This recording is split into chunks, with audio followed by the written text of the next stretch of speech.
Yo, yo, hey everybody! Welcome to the Sully Squad. We got a lot to get into tonight. NFL free agency started a week from today, and the Philadelphia Eagles have made all kinds of moves. Starting with what did we get? We got a pass rusher, a running back. We touched on Saquon Barkley last week.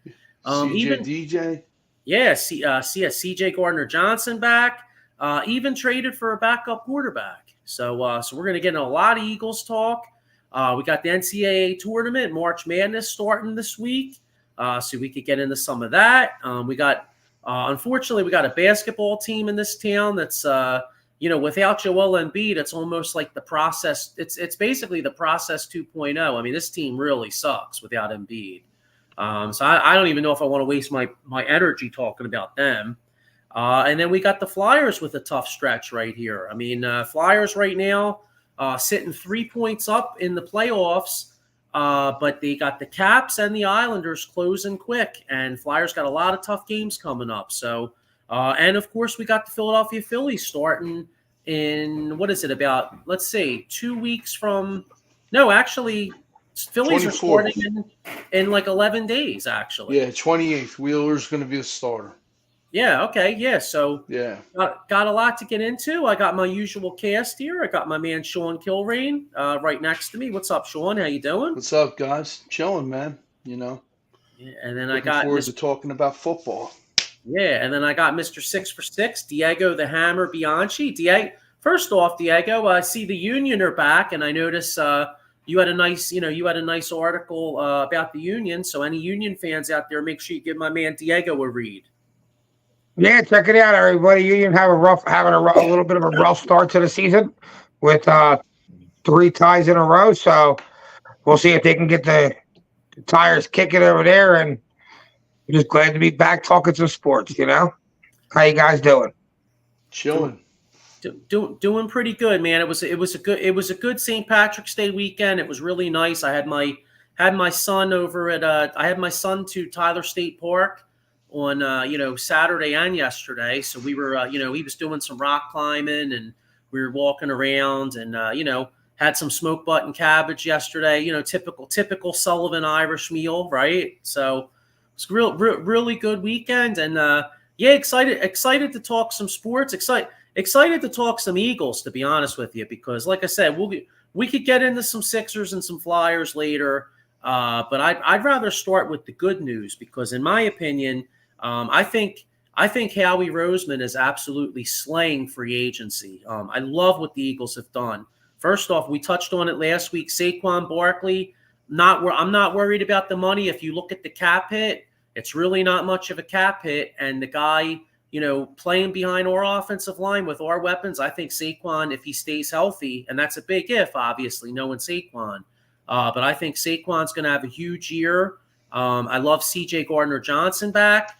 And we even signed a linebacker. So, but anyway, let me get your guys' perspective. Sean, I'll start with you. What's your perspective on the Eagles' move so far? Pretty good, pretty solid. I was listening to Ray Dittinger and Glenn Macnow, and Dittinger said he compares Bryce Huff to Jason Babin. What are your thoughts on that? Oh, yeah. I said Ray Dittinger's talking a little bit of shit over there. Yeah. The man knows what he's talking, but when he said that name, I kind of cringed. But I'm pretty excited for the Saquon Barkley, deal with behind that offensive line. CJ Gardner-Johnson, same thing. We just lost 2 guys to free agency. Opeta to the Buccaneers on a 1-year deal. Driscoll to the Miami Dolphins, But I think we're still not done, So I'm looking forward to it. What are your thoughts, Diego? Yeah, I think Howie had a great great free agency so far. How could you ask the guy to do anything else? You got a star running back, address a backup quarterback position, got more depth for the defensive line. We're keeping Sweat. Got a safety. Went and signed Devin White, who I think is going to have a resurgence. He's still only 27 years old. Mm-hmm. You know what I mean? I think like he wasn't Tampa Bay wasn't the best position for the last couple of years. They weren't the best team, so sometimes you get paid, you get a little lazy, change the scenery. He could be right back to being a stud middle linebacker there. So we'll see what he does. He's young too. I like him. Yeah, he's young. Yeah. He's not old. Yeah. So I think two seasons ago or 3 seasons ago, he had like 100 and some tackles. Yeah, Pro Bowl. I believe like 125. Yes, up there. He's legit. And just like you said to Mike Papernick's comment, Devontae Parker, I think, is just a body here, for that wide receiver crowd. He's 31. His best days were with Miami. And you remember that game. He scorched our ass for 3 touchdowns. So. Yeah, I'm not sold on Devin Parker, but it's not like you're asking this guy to come in and be like, even your number 2 receiver. You're asking him to come in, maybe make some plays downfield and be our 3rd wide receiver, maybe 4th. True. Yeah. Yeah, I'm intrigued by it because the way his contract works, the Eagles are only on the hook for like $1.25 million. And here's the thing, right? I mean, he played with New England last year. They didn't have Dick on offense. Yeah. They had nothing. Now, Devontae Parker comes here. If he first off, there's no guarantee he's even going to make the team because the Eagles are probably going to sign a free agent. I mean, I'm sorry, not sign a free agent. They're probably going to draft a wide receiver, right? So they're probably going to draft at least 1 receiver. Plus, you'll bring in some training camp bodies. I mean, there's no guarantee he's even going to make the team. But the bottom line is, Devontae Parker does have elite size, and if you think about it, if he does make the team, Parker could play out on the outside along with A.J. Brown, and maybe Devontae Smith and some obvious passing downs can line up in the slot. Another thing, I don't think that Kenny Pickett trade was that much of a head scratcher. You bring in Kenny Pickett at a very low cost. If Jalen Hurts gets hurt for a couple games, he comes in. If he does decent, you now acquired a chip to flip to somebody else, like A.J. Philly. Yeah, you know what? It's funny you said that. I totally agree with that. Now, listen, I made a comment on X today because everybody, and this kid was coming at me, but I just made a simple point that, Kenny Pickett has 24 National Football League starts. Pittsburgh has not had a good offensive line. Has Kenny Pickett looked good? Not necessarily, all right. But one thing he has, do you know Kenny Pickett has 7 fourth-quarter comebacks in his 24 starts? I mean, I'm not saying this kid's a world beater, but I'm also not ready to say he's a scrub. I mean, this kid was telling me, it's unequivocal that he's a bust. I'm not willing to say that, dude. And I'll give you a perfect example. Rich Gannon. Dude, a bust for a starter doesn't mean a bust for a backup, though. He's not a starting quarterback. Right. No, I understand that. But what I'm saying is, all I'm saying is, though, right, and he's coming here to back up. No, I agree. But I'm saying, though, if you look at a guy, sometimes guys need to change of scenery. And again, I'm not starting a quarterback controversy. I know he's coming here to be the backup. But let's not get it twisted, okay? Howie Roseman actually scouted this kid himself going to Pittsburgh a couple years ago. Thursday night game, Pittsburgh versus North Carolina. Right. The Eagles like this kid, all right? Now, do I think he's coming here as a threat to Jalen Hurts' job? No, not in the slightest bit. But let's not get it twisted, though. The football team was 1-6 in the last 7. Do they bring Pickett in to be the backup and strictly the backup? Yeah, but if Hurts gets hurt, or if Hurts gets hurt and struggles a little bit, I think they like the potential of this kid, and I think it's kind of not necessarily hedging their bet, but in a way, it's kind of hedging their bet. It's like, hey, if Jalen does if Jalen does look more like 2021 Jalen and the last 7 games Jalen, and this kid has a chance, well, hey, he comes to Philadelphia with a good offensive line, elite level weapons, and maybe you see if you have something there. 100%. I personally, I like the move. I mean, all you really did was you moved down, I think, 22 or 23 spots. You gave up a 3rd round pick, but you picked up their 4th. And if nothing else, best case scenario, Jalen Hurts plays like he did in 2022 or the starter last year when we were 10-1, and Kenny Pickett only looks good in preseason. And like Diego, like you said, he looks good in preseason. Maybe you flip him for like a second or third in like a year. Right. If not, he never plays. Hurts. Or not even that. You know, there's always that one team that's right in like playoff territory. Their quarterback gets hurt. Right. You know. Yeah. And then there's now always you have a little trade. Now you have a little trade shit. Howie Roseman's always looking at the future of a player. You know what I mean? Yeah, here's Michael Papernick Jr. says the Eagles gave up a third and the Steelers gave up a 6 for Fields. That is the head scratcher. No. Agreed, but you have to look at $25 million price tag for Fields. Right. You know, so like you bring in Fields, yeah, you get him for a cheaper round pick. You pay him more money just to, as soon as Jalen Hurts struggles, you have the whole entire city going, put in Fields. That doesn't make any sense. You paid Jalen Hurts.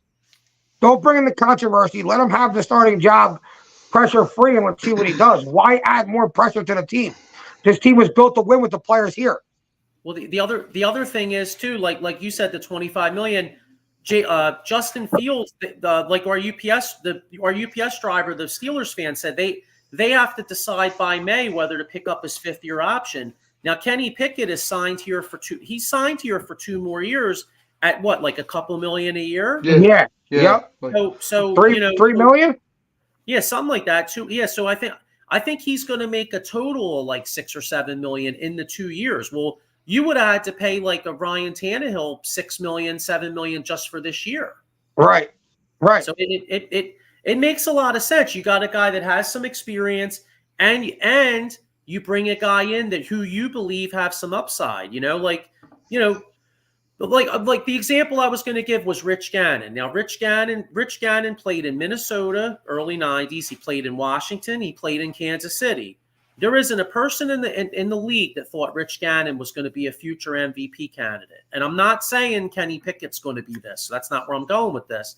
But to anybody out there that says this kid's a bust, well, Vikings fans, Redskins fans, and Chiefs fans all would have said Rich Gannon was nothing. Guess what he did? He went to Oakland, played under John Gruden, and won an MVP and took the team to the Super Bowl. So sometimes changes of scenery, different systems really make a difference in a guy. And for the cost, I feel like it's a no-brainer.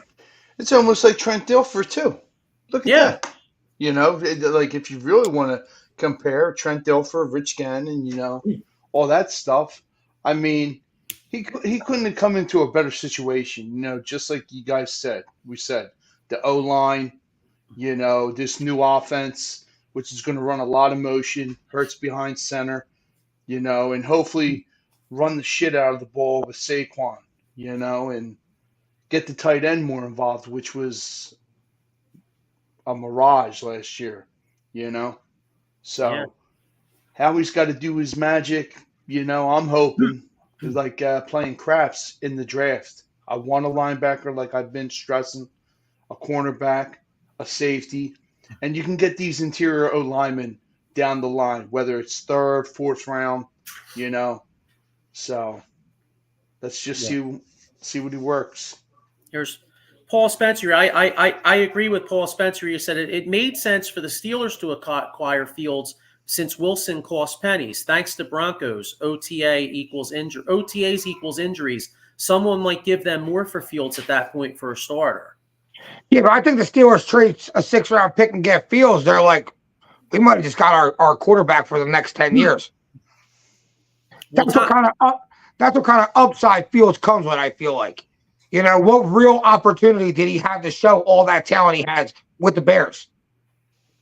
No, he didn't. And look, and what I think Pittsburgh's looking at Mike Williams. I mean, I don't know if they're going to sign him, but if and again, Mike Williams gets hurt all the time. But if Pittsburgh does sign a Mike Williams to go along with Pickens, and Pittsburgh always drafts good receivers. I mean, yes, they do. So maybe they could move up.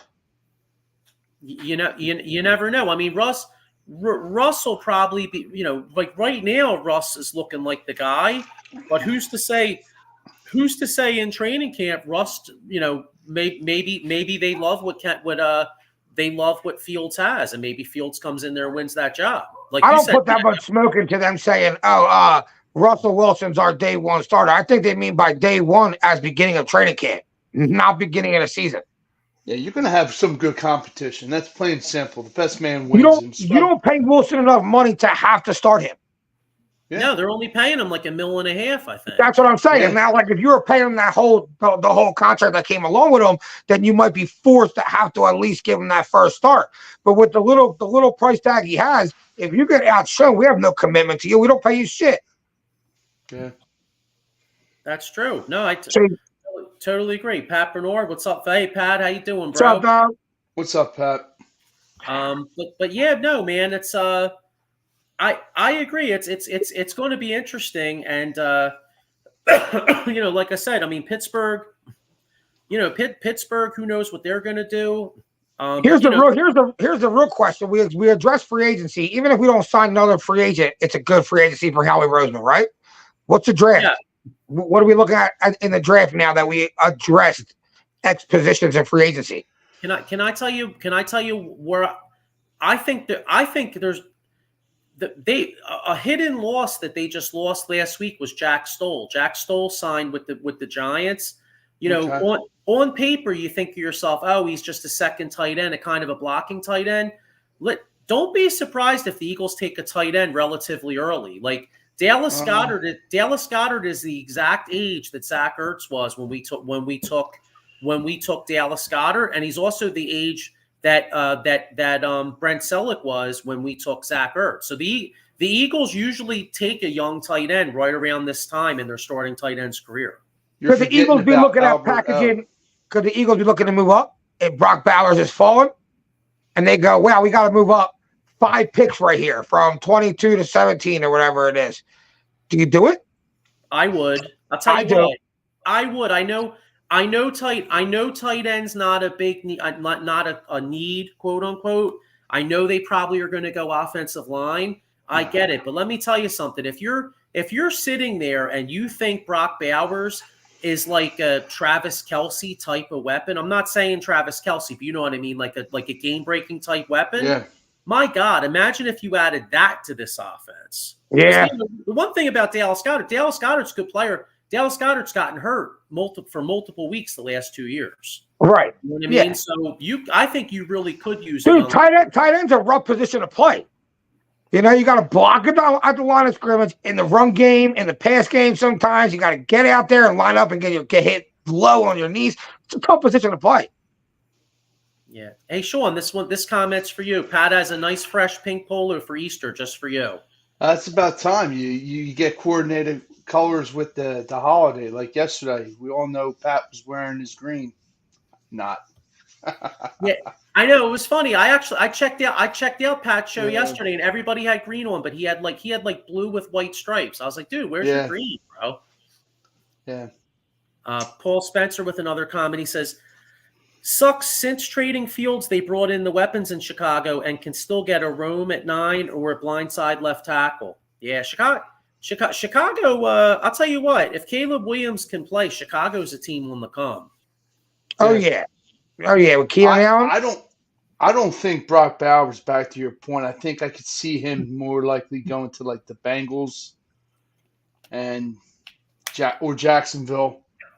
For me, I think we should move up, like Diego was saying, probably with the Rams and get that Quinyon Mitchell cornerback from Toledo.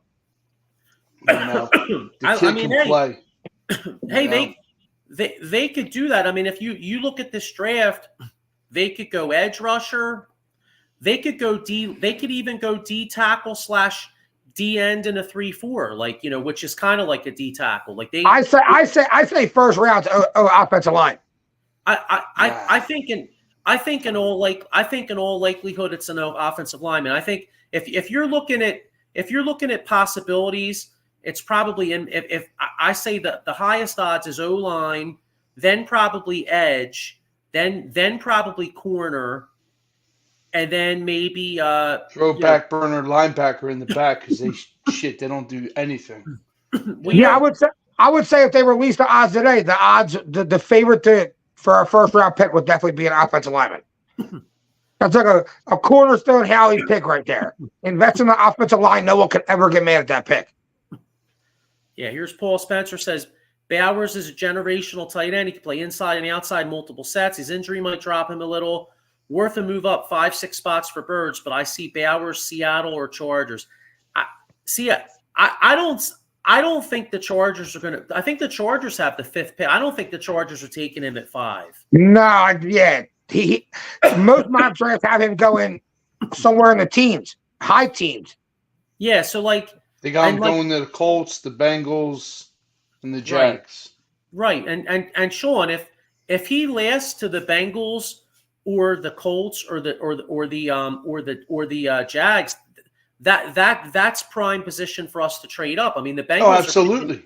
Bengals are picking 18. So if you think Brock Bowers is a generational talent, screw the. I mean, I know the Eagles always invest in the trenches, but in that case, you may want to add that generational talent. True. If anything, if we don't get Bowers, there's guys like Kate Stover from Ohio State, 6'4", 235, Gervonta Sanders from Texas. All these guys are big bodies, can stretch the field. If we were to complement a tight end to back up Goddard. Yeah, listen, I agree in general with Steve Greenjack's comment right here. He says first round is too early to go tight end. Listen, for us, and I agree with them. I mean, and in all likelihood, I don't think any of us think they are going to get Brock Bowers, but we're just putting it out there.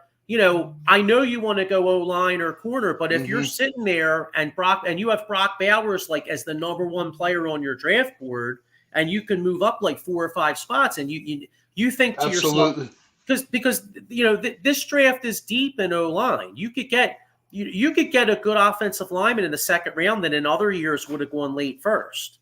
So you know what I mean? So if you're sitting there and you're saying to yourself, oh, holy shit, man, this guy could be another Gronk or another Travis Kelce. You know what? We don't really need it, but my God, imagine we had this talent. Then you got to consider it, I think. We just made that offense more potent. And then it kind of opens up your availability at trading Dallas Goedert. Yeah, I mean, I don't think they would. I mean, I think it's more likely you probably would just go into the year. Maybe you run some maybe all right. So say you did get the tight end. Maybe instead of maybe you don't run as many 3 receiver sets. Maybe you run a little bit more 2 tight end sets. Right. Right. Yeah.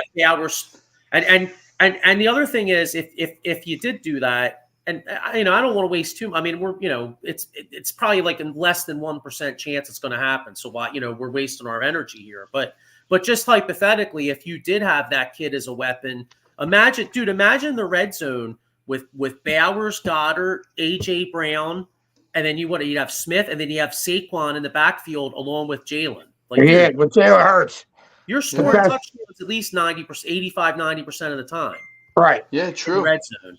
And also, before we answer this question, we got that guy Albert O. I would like to see him get on the field. He's young, big body, but that remains to be seen. The guy we acquired from Denver.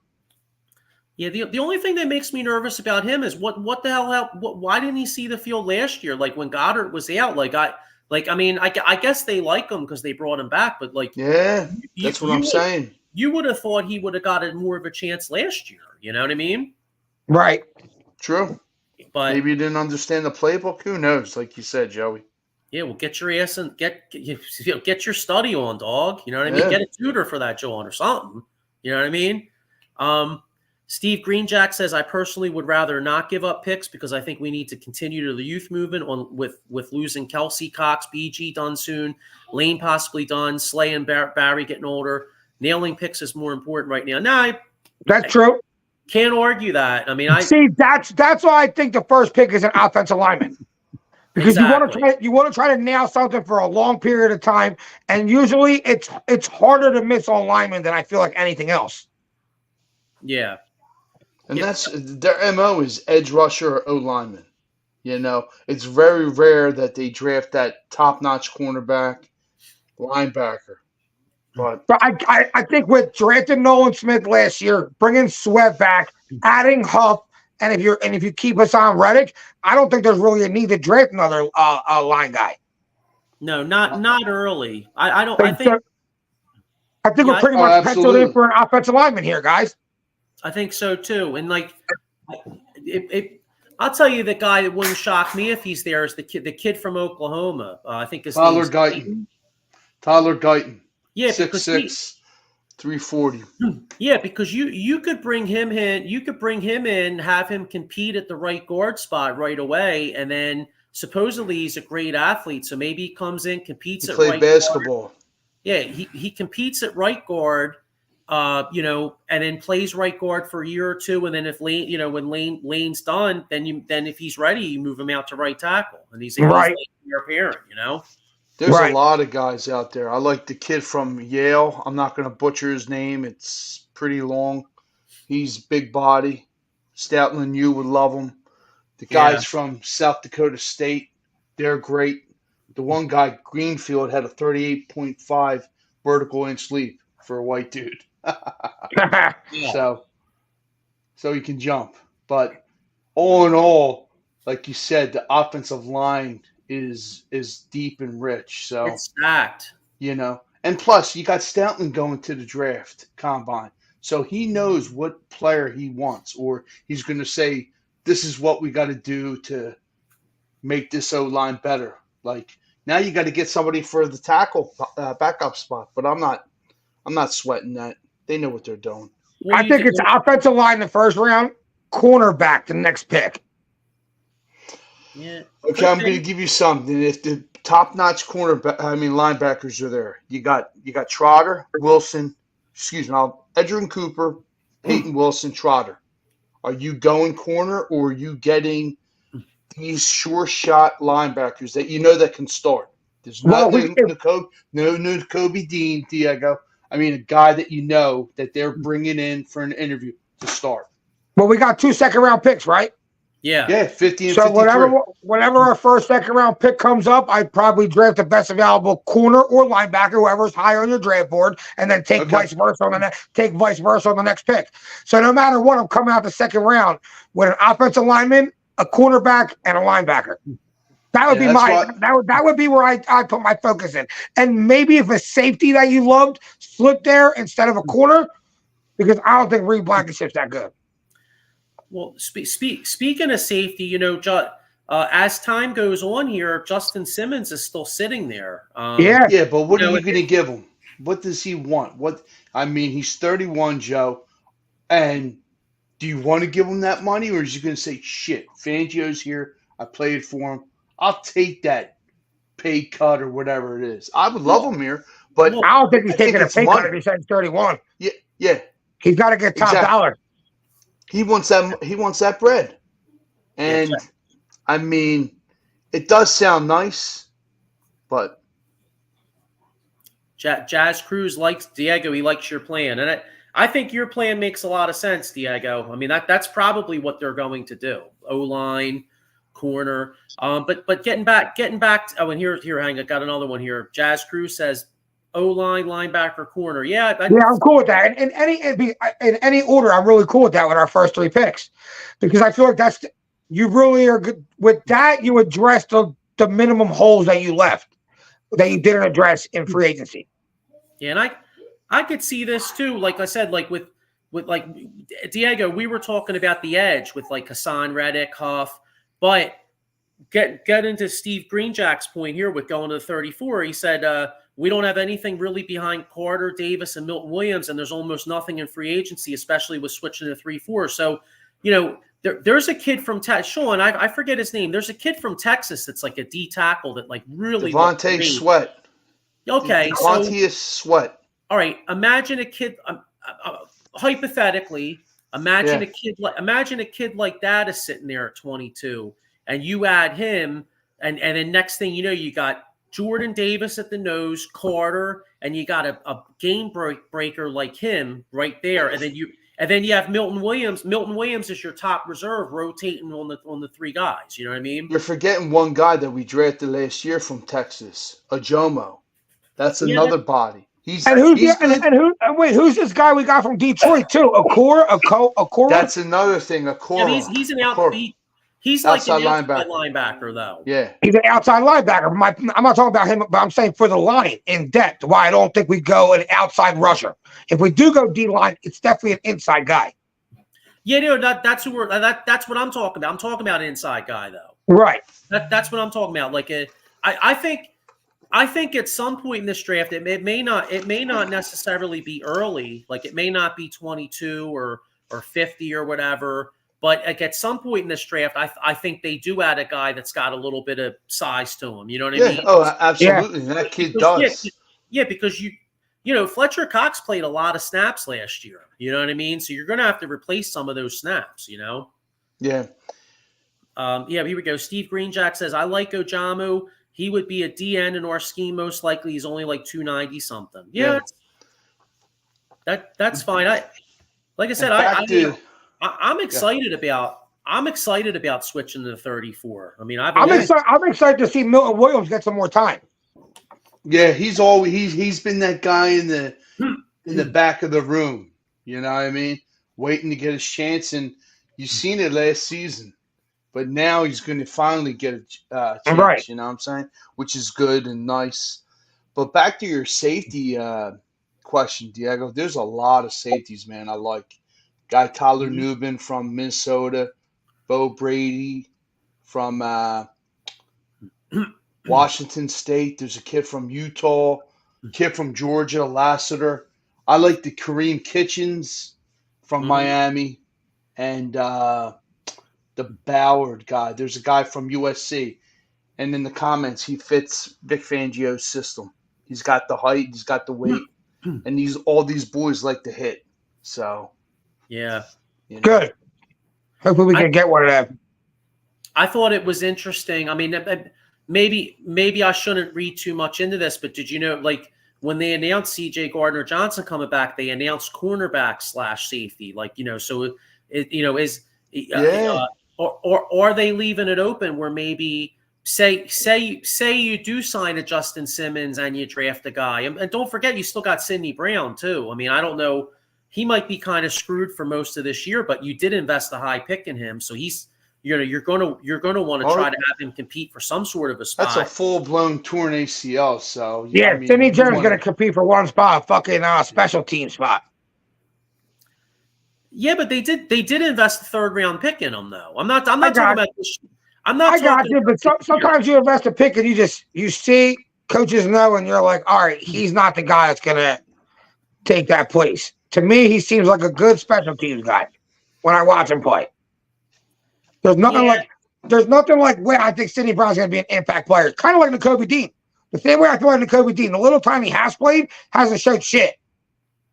Yeah, that's my hope. I'm hoping that they have your way of thinking with Nakobe Dean. Where basically, hey, you know, we took you 2 years ago. We'll give you a chance to compete, but we ain't giving you this job. Like, you're gonna have to earn this, John. 100%. Not a feeling of special teams. You know, if you wasted a 3rd round pick on a great special teams player, so be it. Yeah, I mean, this job is not given to him. I mean, he's gonna have to go out and show out. You know, so now you bring a guy like Devin White in, though. Devin White's a leader. And he knows how. I would say he knows how to be the quarterback of a defense. I would say that could really help a guy like Nakobe Dean. Yeah, just go out and play. Don't worry about being a captain. Don't worry about trying to call out plays. Just go out and play. Devin White take care of the rest of the shit. Yeah. Yeah. What do you think? Go ahead, Sean. I'm sorry. Nah, I mean, I totally agree with that Diego's comment. You know what I'm saying? So, but go ahead, take this comment. No, I was saying Steve Greenjack says he thinks a little more highly of Sidney Brown than you do, Diego. He says, I would like to see a sign of safety to hold us down until Sidney Brown comes back. Really like that kid. Then your 4 safeties are blank. CJ, GJ, Brown, and free agent. Brown also plays in the slot in the box because of his tackling ability. I remember the Seattle game. He was in the slot a lot and playing well for when we run 3 safety packages. Well, you can do that with CJ. That's what makes it great. You know, you can throw three safeties back there and actually try to manipulate the other offense on what you have out there. And him and Blankenship play very well together. If you don't remember, you know. Well, because all right, they tried to fill in CJ's job with Reed Blankenship. When Reed Blankenship isn't CJ Gardner-Johnson. You know what I'm saying? He doesn't cover as much space. He can't cover the slot receiver. So I think they tried to do something with him that he wasn't ready to do. You put CJ back at doing that, and like I just said about the Kobe Dean with Devin White, you can now let Reed Blankenship do what he's good at. Ball hawking the ball. You know what I'm saying? Playing double coverage over somebody with like. Now he can just play a smaller role. CJ will pick up all the extra shit that we were trying to do with Reed Blankenship last year. How many times last year we see Reed Blankenship lined up with a wide receiver? Get burnt over and over and over again. Why is he lined up against a wide receiver? Mismatch. Team. You know what it is? Reed Blankenship looked great in 2022 in a limited role, and you know.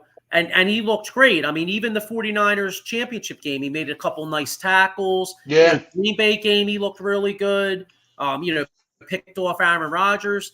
But, you know, guys like Reed Blankenship, though, the longer he's out on that field, the more teams find a way to exploit his weaknesses. And that's what happened last year. 100%. 100%.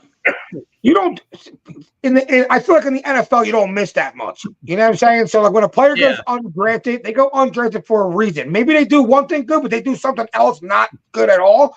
And there's a reason that they're undrafted.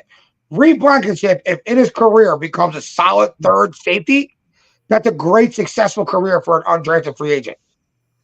Yeah, for every James Harrison or like a Kurt Warner or a Tony Romo or whatever, you know, there's hundreds of guys that are just, you know, journeymen or fill-in. You know what I mean? Right. I mean, just how many NFL starters, like long-term, do you think you get undrafted per year? 2? Yeah.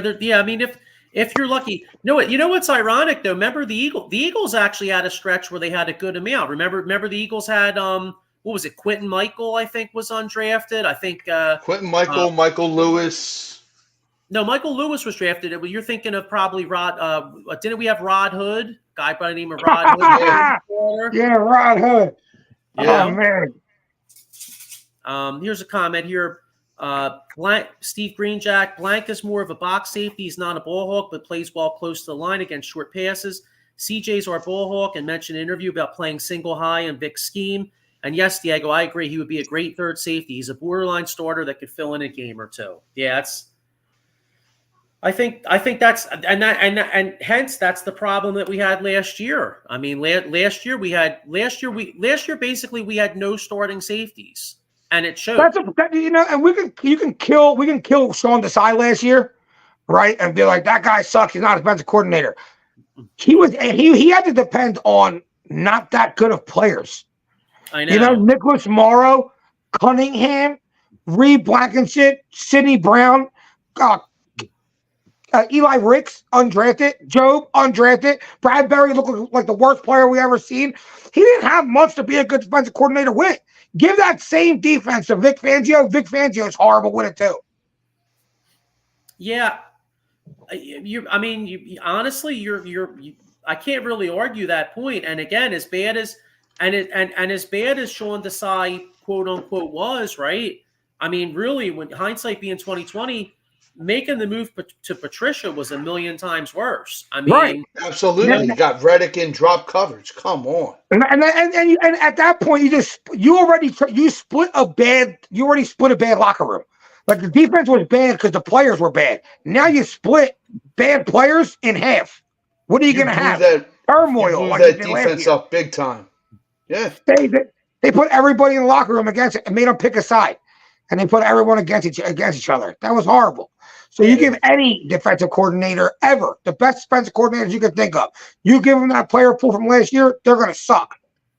Yeah, and by the way, I mean, I know the Chiefs literally dropped the ball. That's one of the main reasons we beat them. But let's not get it twisted. The defense actually played more of a role in winning that Kansas City game than the offense did that night. Yeah. Yeah, well, they looked okay for the first 10 games. I mean, really, if you think about it, the defense really didn't start leaking oil totally until the Buffalo game. It was really the Buffalo game, and then San Francisco came here and whooped our ass, and then it was over. Exactly. I was going to say, once that one team exposed us, it was a wrap. Every team's kept doing the same thing over and over and over again for the rest of the weeks. We had no answer. We lost the brakes in that 49ers game. Exactly. We got totally exposed. Yeah, exactly. We got exposed. Once we got exposed, it was a wrap. All right, this is how you beat the Eagles. And it was a very easy formula to beat the Eagles. It was repeat and repeat. It was the same stuff. It was vanilla. We signed Shaq Leonard. Never changed anything. Yeah. We signed Shaq Leonard. We thought we just signed the savior. We were like, we got Shaq Leonard. The middle of our defense might have been fixed. Dude barely seen the field. There was a reason Shaq. I mean, that Shaq Leonard was like totally just a name. I mean, we saw the name of Shaq Leonard. We were thinking we were getting the Colt Shaq Leonard. Meanwhile, you weren't getting that guy that was intercepting the ball, tackling machine. It's a shame, but getting Shaq Leonard was almost like when the Flyers used to get like the guy that was done. Like, remember back in the day, the Flyers got like what was it, Dale Howard-Chuck when he was like in his last year? Or no, Howard-Chuck was actually decent. Adam Oates, remember the Flyers traded for Adam Oates? Yeah. He was done, dude. And we were getting like the Adam Oates of like 100 assists. Meanwhile, he was done. That's like Shaq Leonard, you know? Yeah. Shaq Leonard was toast last year. What do you guys think of this? Steve Greenjack says, look out for Ricks possibly being our slot corner. Played a lot in the slot last year and did fairly well for undrafted. I specifically remember him strapping Tyreek a few times against Miami, and they seemed very high on him. Had a first-round grade prior to getting injured and some off-the-field issues. I could see that. I could see that. I think it's anybody's. I could see Rick stealing that. I think it's anybody's game. Next man up mentality. You know what I mean? Who wants it more, and who's going to give you their best chance and opportunity to play on this defense? Like we said, the 3-4 is going to be exciting. Yeah, Maurice right here. He says the coaching staff did a piss poor job after San Francisco, made 0 adjustments. Yeah. I feel like you can't really make adjustments though if you don't have the players to make adjustments with. I can bring somebody up closer to the line. Yeah, I can play press coverage but then I'm just getting burnt behind me because the players suck behind them players. Everything falls into place, and you do things for a reason in the NFL. If you do one thing good, you got to try to do that one thing good. Once we were exposed, we didn't have players to do other things. We sucked. No pressure at the line. No blitzes, no athleticism, no game changers. We were so vanilla. There was just nothing to work with last year. There's a reason how we just revamped this defense. Signed another defensive line, got a linebacker, brought CJ back, will probably draft another linebacker, probably draft another corner. There's a reason for that. Because we had shit last year. We didn't have players. Another thing to keep in mind too, and I think Bradbury looked really done, and he could be done. But do you guys think that maybe the fact that they had no safeties helping him over the top? If you remember, Bradbury to compliment him, absolutely. But he probably played like a lot of zone, and he had CJ over the top. Last year he had nobody over the top, so he was just totally exposed. Like Bradbury's not exactly a speed demon. No. You need to give him help over the top. You need that guy to compliment him. You know what I mean? To be his cushion, his pillow, like to back him up. And like you said, we had nothing. Not one damn thing. I think the majority of Bradbury's success the year before last year was because our defensive line got so much pressure and because we had a good safety over top of him. You know what I mean? If you do that again, I think Bradbury can get back to playing all right. But if he's going to be out on an island against other teams' number one wide receiver, he ain't that. We learned that last year. That's why I feel like people got to put a little bit of respect on Darius Slay's name. You put Darius Slay up against any wide receiver in this league on an island, he holds his own. Yeah, CD Lamb killed us when he lined up in the slot, but when they put Slay on him, he didn't do as well. No, Darius Slay is a legit one-on-one cover guy. He's a legit guy like that. Put him on an island, he can play. Yeah, he's going to get beat some games. The best get beat, but he's a really good cornerback because you watch what happens to Bradbury when he's by himself. You throw to him. You throw to him every. What did Seattle do to him? They threw at Bradbury for the last 2 drives and all of overtime. Every single fucking play. Yeah, and the worst part, that was Drew Lock that was doing that. You know what I mean? It wasn't like Pat Mahomes was out there driving the ball. That was 100%. You ain't 92 yards. Doing that. Yeah, it was crazy. 100%. Yeah, it was just go with Bradbury and you'll be all right. Yeah, Eddie Prather with a comment here. He says, if the Eagles could have a redo, who should they have taken in the first round? Well, I still would. I'm still high on Jalen Carter. I don't know. Maybe he's talking about the Nolan Smith pick. I mean, you know what? Maybe instead.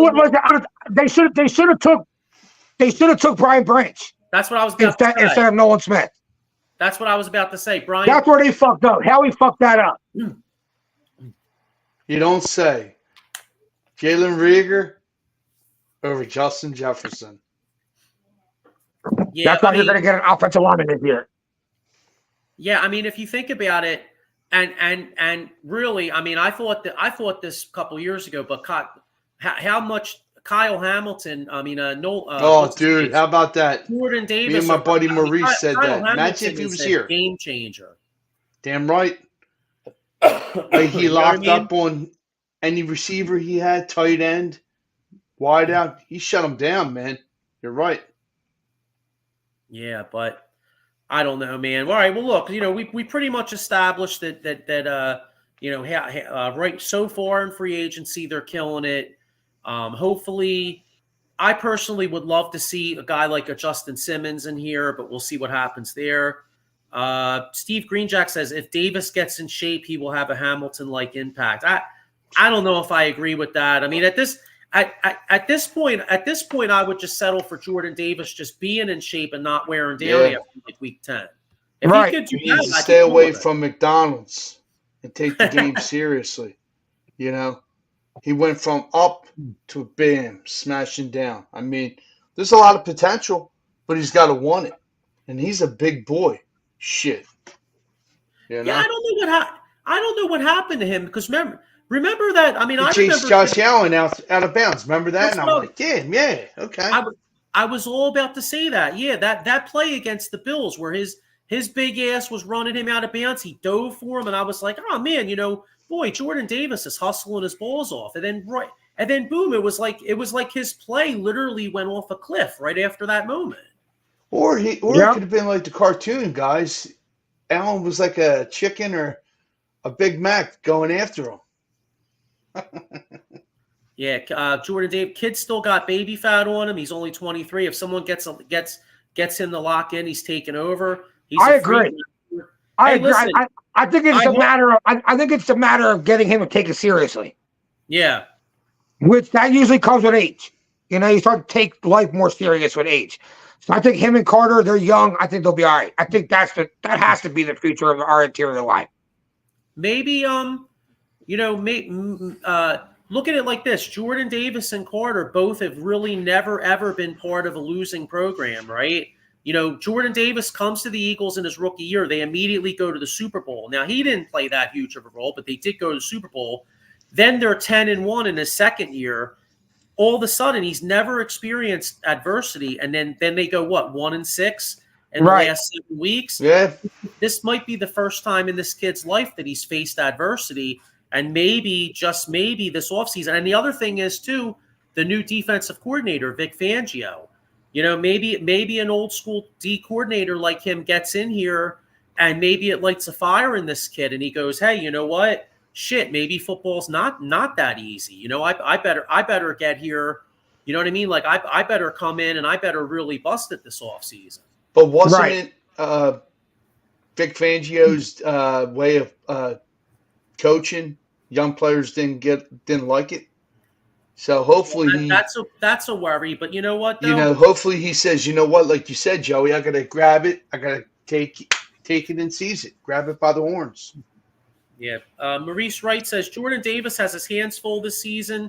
Do you think the Eagles will require him to be a 3-down guy or in a rotation with Williams or Ajobo? Well, Ajobo and Williams are more ends in a 34. I think I think the guy that would rotate with Davis would be the how the hell do you say his name? Number 95, Tuasuzupu. How the hell you say his name? The guy that begins with a T. The kid that The Samoan. The Samoan. Yeah, the Samoan kid, because There he's you go. kind of like a nose. He's kind of like the backup nose tackle, the Samoan kid. Yeah. I can't. He's say a big his boy. name. Yeah, And if I'm not mistaken, like me and Maurice go back, I think we have a lot of defensive tackles on the practice squad. But so here's hoping Steve Greenjack's right. He says Carter is the next dog on the defense. Mark my words, kid has grit and aggression. These Georgia kids are going to flourish soon. absolutely, I agree. I think so. I like his motor, man. You know, he gets the right technique down, right coaching. Sky's the limit. He's Also got to bull. remember with Jalen Carter, dude, he started off the season so hot. You got to think he probably wasn't on most of these teams' radars. I know he was on the radar, but like putting extra attention into stopping him for the week in your game plan probably didn't start till about 10 weeks in. You know? Yeah. So you start getting all these different looks 10 weeks in because teams are actually going, all right, this guy's a game changer. Jalen Carter has to adjust and grow a little bit and learn how to beat them different looks that are getting thrown at him and shit like that. Yeah, Maurice Wright says the Samoan kid from USC played pretty decent last season when given the opportunity. This is a good point. Steve Greenjack said Fangio had a hand in Christian Wilkins turning into a top D tackle. Let's hope for the same. Agreed. Damn right. Christian Wilkins got paid by the Raiders, didn't he? Yeah, I tell you what, I'll tell you, if you're a Raiders fan, I mean, boy, the Raiders probably have a top 5 defense talent wise. Unfortunately, they just don't have a quarterback or a running back. Now they lost their workhorse too. Can't even hand the ball Jacobs 25 times a game and just have him go off. Zamir White's the starter, and they just signed Madison from Mathiasen from the Vikings. Trash. Yeah. Well, I think they drafted quarterback Penix Jr. I could see that. That might not be a bad play for them. The Raiders get somebody. They got they have a top relatively early pick, and then maybe a guy like Penix they either take in the second round or maybe they trade back up into the first round to take him. You know what I mean? Give up a couple picks later. Right. I agree with this. I like Ringo too. Steve Greenjack says I got big hope for Ringo too. The size and speed is elite. Just needed some work with the hips and feet, but looked decent in limited playing time last year. Tell you the thing. Ringo can play. Yeah, you know what I liked about him? He wasn't afraid out there. He played. You know what I mean? Like he was right on, but he wasn't afraid to get beat. He was very aggressive. I like that. I agree. Yeah, I liked what I seen from Ringo last year. He took on that opportunity. Yeah, well, But hey, we'll get into some more Eagles in the next coming weeks, obviously. And we were talking about aggression, and sometimes when you're aggressive, it could lead to injuries. Anybody out there, you know what I mean? If you if you fall, if you get yourself hurt on the job and you need to get some paper, make sure you call my man Jason Fine, aka Attorney Big Al. Motor vehicle accident, slip and fall, workers' compensation, or like I just said, personal injury claims. NFL pro players, hey, they don't have to worry about calling Jason Fine, but guys like us would. You know what I'm saying? Anybody out there that's a coffee drinker, you want to drink some good coffee? These guys got the best coffee out there. Monkey's Cold Coffee. They got the newest flavor, honey agave. You could use the promo code OOTBS Sports at monkeycoldcoffee.com. So make sure you check that out and, give those guys a follow. But anyway, all right. So before we get out of here, we got a big event come. I was going to get into some Phillies, but we'll get more into them next week. With them starting with them, because they start they start on the 28th. So we'll get more into the Phillies next week. But real quick, we got the tournament coming up.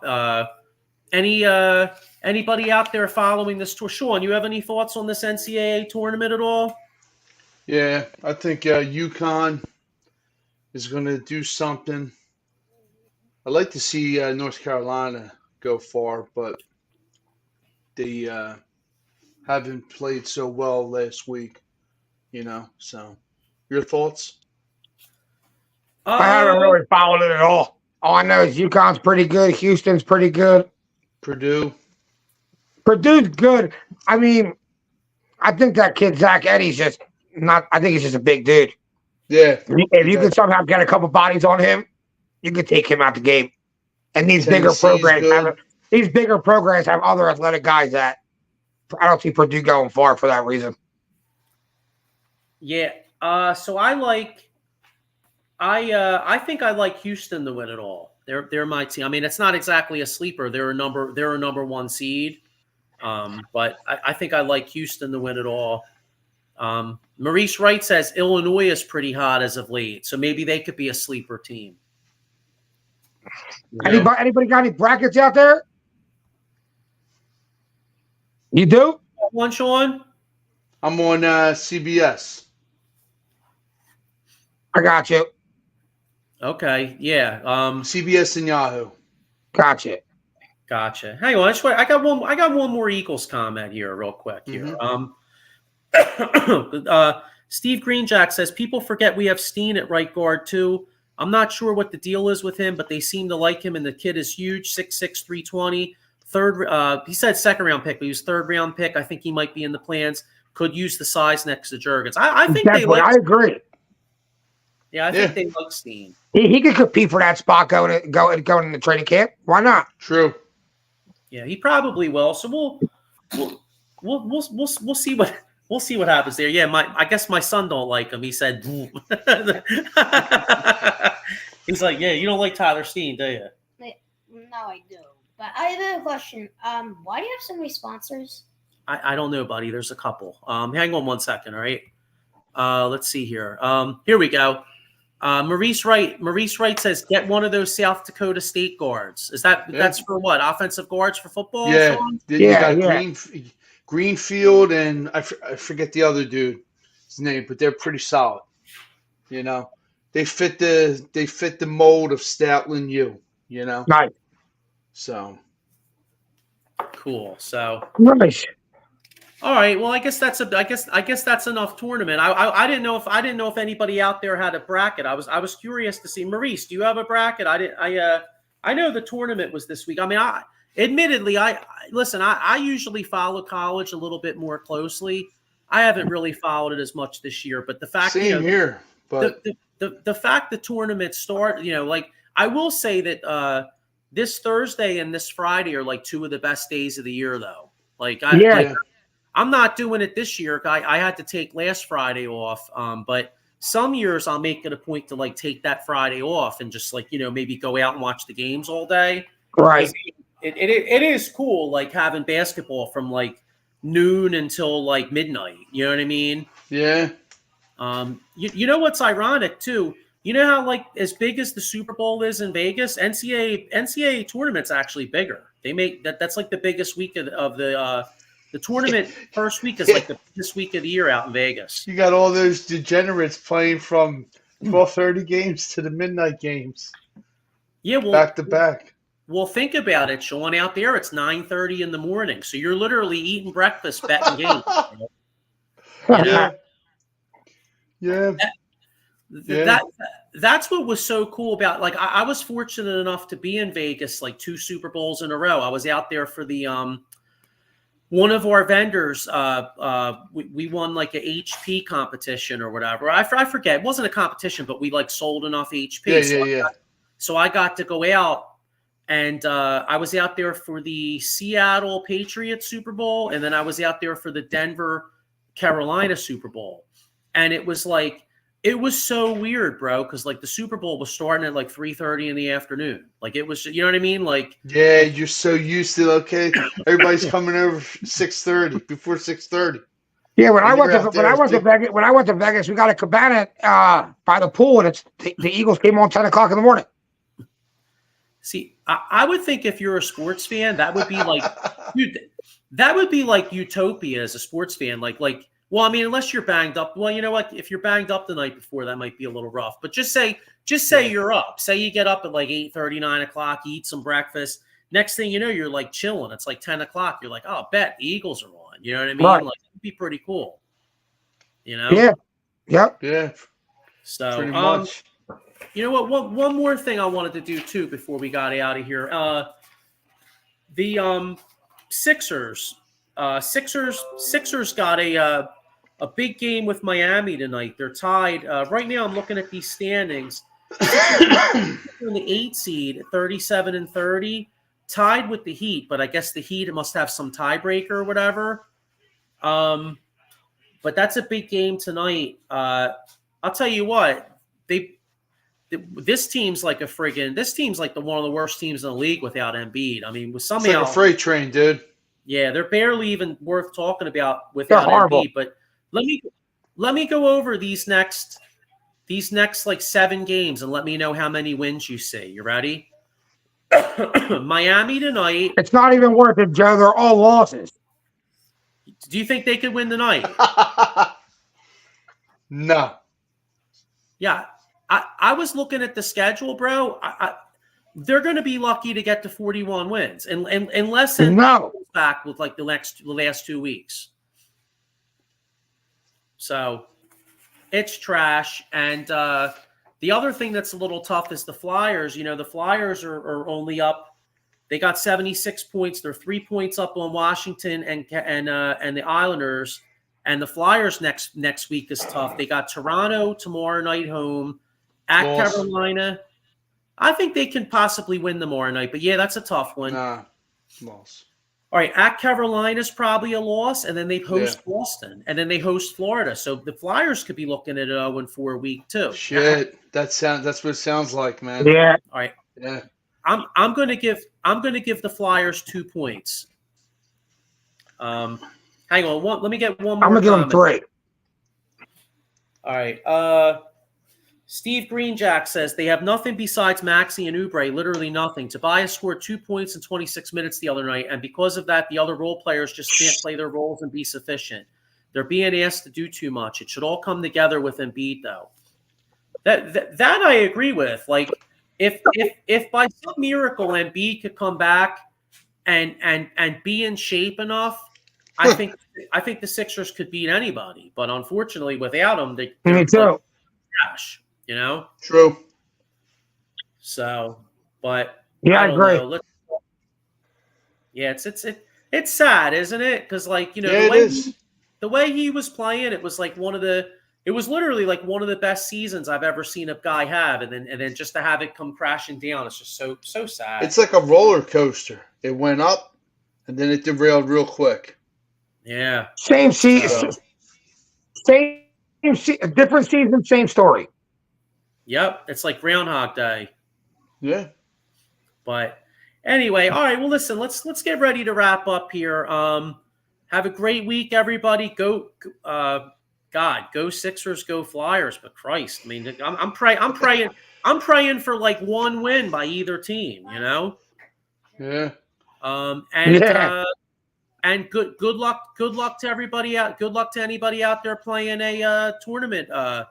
Playing tournament brackets. I'll be picking. You know what's funny? I'll probably do better than I've ever done. I'll be picking team names and throwing darts. I'll probably do better than I've ever have, dude. I got one for you. Let little man pick your bracket. I will. Diego, do you remember when we did the work pool? I think Joey actually won. Remember? Yeah, I think he did. I think I do remember that. Yeah, my son won 1 week. My daughter won. Beat a guy in work. He's like, dude, I lost to a 10-year-old. Hey, that's awesome. I might do it again this year. So yeah. Hey, didn't they have a show?